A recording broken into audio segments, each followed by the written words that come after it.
To my 21 days healthy breakfast recipes. Day 6 of healthy weight loss breakfast recipe ಇವತ್ತು. No oil vegetable homemade masala oats recipe. ನಾನು ಇದಕ್ಕೆ ಯಾವುದೇ ರೀತಿ oil ತುಪ್ಪ ಏನು ಯೂಸ್ ಮಾಡಿಲ್ಲ. ಫಸ್ಟ್ ಒಂದು ಪ್ಯಾನಲ್ಲಿ ನಾವು ನೋಡಿ ನಾನ್ ಸ್ಟಿಕ್ ಆಗಿರ್ಬೋದು, ಸ್ಟೀಲ್ ಕಡಾಯಿ, ನೀವು ಯಾವ್ದಾರು ತೊಗೋಬೋದು. ಆಯಿಲ್ ಹಾಕಿಲ್ಲ, ಹಾಗೆ ಹಸಿಮೆಣಸಿನ್ಕಾಯಿ, ಈರುಳ್ಳಿ, ಟೊಮೆಟೊನ ಹಾಕ್ತೆ.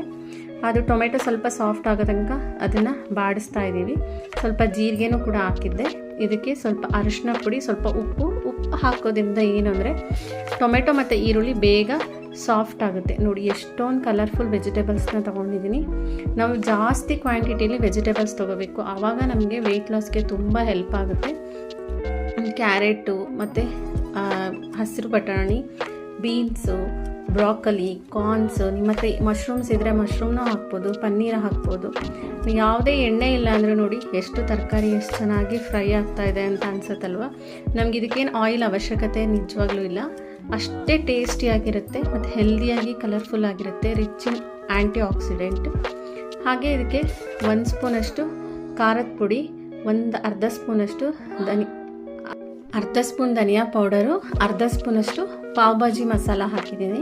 ಪಾವ್ ಭಾಜಿ ಮಸಾಲ ಹಾಕಿದ್ರೆ ಇದ್ರ ಟೇಸ್ಟ್ ತುಂಬ ಚೆನ್ನಾಗಿರುತ್ತೆ. ಗರಂ ಮಸಾಲ ನಿಮಗೆ ಬೇಕಂದರೆ ನೀವು ಹಾಕ್ಕೋಬೋದು. ಹಾಗೆ 1 ಪ್ಯಾಕೆಟಷ್ಟು ಮ್ಯಾಗಿ ಮಸಾಲ ಮ್ಯಾಜಿಕ್ ಬರುತ್ತಲ್ಲ ಅದನ್ನು ಹಾಕ್ಕೊಂಡೆ. ಇದೆಲ್ಲ ಫ್ರೈ ಮಾಡಿದ್ಮೇಲೆ ನಾನು ಯಾವ ಬೌಲಲ್ಲಿ ನೀವು ಓಟ್ಸ್ ತೊಗೊಂಡಿರ್ತೀರೋ ಆ ಬೌಲಲ್ಲಿ 2.5 ಬೌಲಷ್ಟು ನೀರನ್ನು ಹಾಕಿ, ನಾನಿಲ್ಲಿ ಈ ದೊಡ್ಡ ಬೌಲ್ ತೊಗೊಂಡಿದ್ದೀನಿ, ಯಾಕಂದರೆ ನಾನು 4 ಜನಕ್ಕೆ ಮಾಡ್ತಾಯಿದ್ದೀನಿ. ಮತ್ತು ಈ ಓಟ್ಸ್, ಮಸಾಲ ಓಟ್ಸ್ ಇರುತ್ತಲ್ಲ, ನಾವು ಪೋಷನ್ನು ಕೂಡ ಕಂಟ್ರೋಲಾಗೇ ತಿನ್ನಬೇಕು. ಅದಕ್ಕೆ ವೆಜಿಟೇಬಲ್ಸ್ ಜಾಸ್ತಿ ಹಾಕಿದ್ರೆ, ನಿಮಗೆ ಓಟ್ಸ್ ಕಮ್ಮಿ ಹಾಕಿದ್ರೂ ಫುಲ್ ಹೊಟ್ಟೆ ತುಂಬ್ದಂಗೆ ಅನಿಸುತ್ತೆ ಮತ್ತು ನಮ್ಮ ವೆಯ್ಟ್ ಲಾಸಿಗೆ ಹೆಲ್ಪ್ ಆಗುತ್ತೆ. ನೋಡಿ ಎಲ್ಲ ಬಾಯ್ಲ್ ಬಂದಮೇಲೆ ನಿಮ್ಮ ತರಕಾರಿನೂ ಕೂಡ ಎಲ್ಲ ಬೆಂದಿದೆ ಅನಿಸಿದಾಗ ಈ ರೀತಿ ಓಟ್ಸನ್ನು ಹಾಕಿ ಚೆನ್ನಾಗಿ ಕೈ ಆಡಿಸಿ ಲಾಸ್ಟಿಗೆ ಕೊತ್ತಂಬರಿ ಸೊಪ್ಪು ಹಾಕಿ ನೋಡಿ ready. No oil healthy breakfast. ಮತ್ತು ತುಂಬ ಹೊಟ್ಟೆ ಫುಲ್ ಅನಿಸುತ್ತೆ, ಬೇಗ ಹಸಿವು ಕೂಡ ಆಗಲ್ಲ. ಇದ್ರಲ್ಲಿ rich in fibre, protein. Thank you. Subscribe my channel.